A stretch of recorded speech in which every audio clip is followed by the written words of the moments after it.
A.K. Hangal. इस महान बॉलीवुड कलाकार को भला कौन सा सिने प्रेमी नहीं जानता होगा। 250 से भी ज्यादा फिल्मों में अपनी एक्टिंग का जलवा दिखा चुके A.K. हंगल साहब ने दर्शकों का खूब मनोरंजन किया।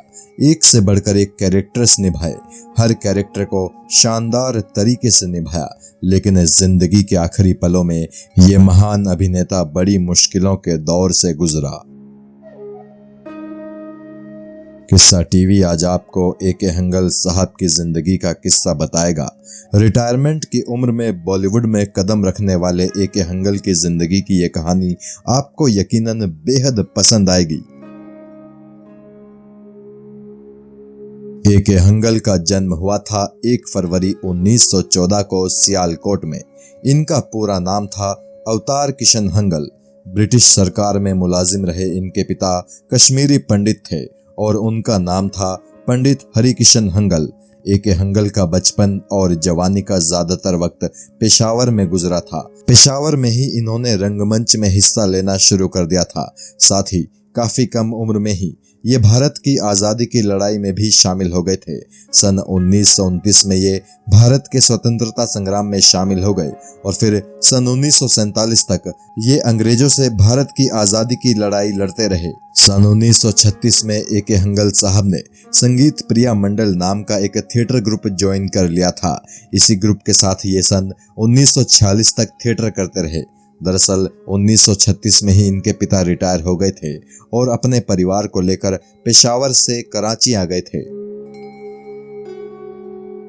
सन 1947 में जब भारत का बंटवारा हुआ तो हंगल साहब अपने पूरे परिवार के साथ कराची से मुंबई आ गए थे। मुंबई आकर ये इप्टा से जुड़ गए और यहाँ इन्होंने बलराज साहनी और कैफी आजमी जैसे बड़े नामों के साथ काम किया। यहाँ ध्यान देने वाली बात यह है कि हंगल साहब मार्क्सवादी विचारधारा से बेहद प्रेरित थे और इसी विचारधारा के चलते इन्हें एक दफा जेल भी जाना पड़ा था। सन 1949 से लेकर सन 1965 तक हंगल साहब इप्टा के तहत थिएटर करते रहे। इनके ज्यादातर नाटक सामाजिक मुद्दों से जुड़े होते थे। कई दफा इन नाटकों का मंचन भी ये खुद ही किया करते थे। हंगल साहब के बारे में ये बात हैरान करने वाली है कि थिएटर में इतने सालों तक काम करने के बावजूद इन्होंने फिल्मों में बड़ी देर से काम करना शुरू किया। सन 1966 में इन्होंने बसु भट्टाचार्य की फिल्म तीसरी कसम से फिल्मों में एंट्री ली और उस वक्त इनकी उम्र 50 साल हो चुकी थी। इसके बाद ये नजर आए अगले साल यानी 1967 में रिलीज हुई फिल्म शागिर्द में। फिर तो ये बॉलीवुड में बतौर कैरेक्टर आर्टिस्ट ऐसे स्थापित हुए कि 70, 80 और 90 के दशक की लगभग हर बड़ी फिल्म में ये नजर आ जाते थे।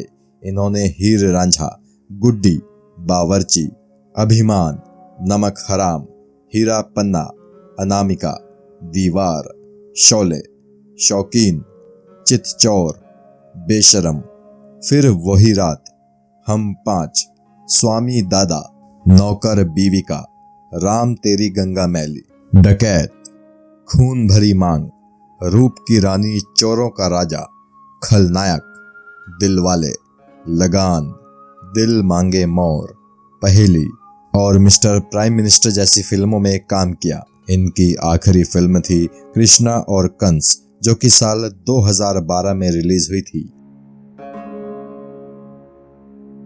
हंगल साहब ने फिल्मों में विलेन के तौर पर भी काम किया था।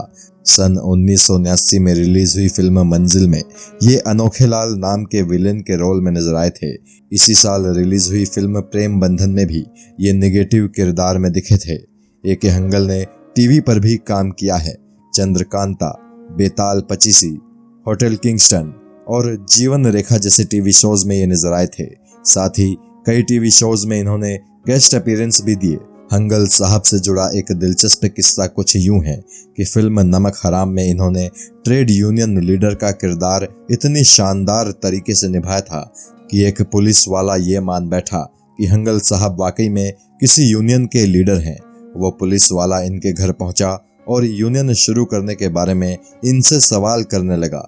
जब हंगल साहब ने उसे साफ शब्दों में बताया कि वो तो बस एक एक्टर हैं और उन्हें नहीं पता कि यूनियन कैसे शुरू की जाती है, तब वो पुलिस वाला माना। हंगल साहब से ही जुड़ा एक और दिलचस्प किस्सा कुछ इस प्रकार है कि साल 1993 में ये मुंबई के पाकिस्तानी काउंसलर के ऑफिस में गए थे। वहां पर पाकिस्तान का स्वतंत्रता दिवस मनाया गया था और ये भी उस वक्त वहां मौजूद थे। हंगल साहब वहां पाकिस्तान का वीजा लेने गए थे। ये बात जब बाला साहेब ठाकरे को मालूम चली तो वो इनसे बेहद नाराज हुए। बाला साहेब ने फिल्म इंडस्ट्री में इन्हें बैन करा दिया। बाला साहेब द्वारा लगाया गया ये अघोषित बैन लगभग 2 सालों तक चला था और इस दौरान हंगल साहब को बड़ी परेशानियों से गुजरना पड़ा। कहा जाता है कि हंगल साहब ने बाला साहेब से मिलकर उनसे माफी मांगी थी, तब कहीं जाकर उन्हें बैन से आजादी मिली थी। एक बार हंगल साहब रूस से भारत वापस लौट रहे थे। जिस विमान से ये भारत वापस लौट रहे थे उसमें कोई तकनीकी समस्या आ गई और विमान को मजबूरी में पाकिस्तान के कराची एयरपोर्ट पर इमरजेंसी लैंडिंग करनी पड़ी। बाकी मुसाफिरों के साथ हंगल साहब कराची एयरपोर्ट पर विमान के फिर से उड़ान भरने का इंतजार कर ही रहे थे कि अचानक पाकिस्तान के कुछ सिने प्रेमियों ने इन्हें पहचान लिया। उन्होंने हंगल साहब को घेर लिया और इनसे बॉलीवुड को लेकर कई तरह के सवाल जवाब किए। भारतीय सिनेमा में इनके योगदान के लिए भारत सरकार ने इन्हें पद्म भूषण सम्मान से नवाजा था। इन्होंने लंबे समय और लंबी उम्र तक फिल्मों में काम किया, लेकिन एक वक्त ऐसा भी आया जब बढ़ती उम्र की वजह से इनकी सेहत ने इनका साथ छोड़ना शुरू कर दिया। इनकी आर्थिक स्थिति भी काफी खराब रहने लगी। दवाई का खर्च उठाना भी इनके लिए बेहद मुश्किल हो रहा था। इस वक्त तक इनके इकलौते बेटे विजय भी काफी बूढ़े हो चुके थे। वो एक कैमरामैन थे और इनका इलाज कराने में विजय हंगल को काफी मुश्किलें आ रही थी। हंगल साहब की मुसीबत के बारे में जब फिल्म इंडस्ट्री को मालूम चला तो कई सितारे इनकी मदद के लिए आगे आए। जया बच्चन ने इनके बुरे वक्त में इनकी काफी मदद की। साथ ही आर्टिस्ट एसोसिएशन ने भी इन्हें काफी सपोर्ट किया।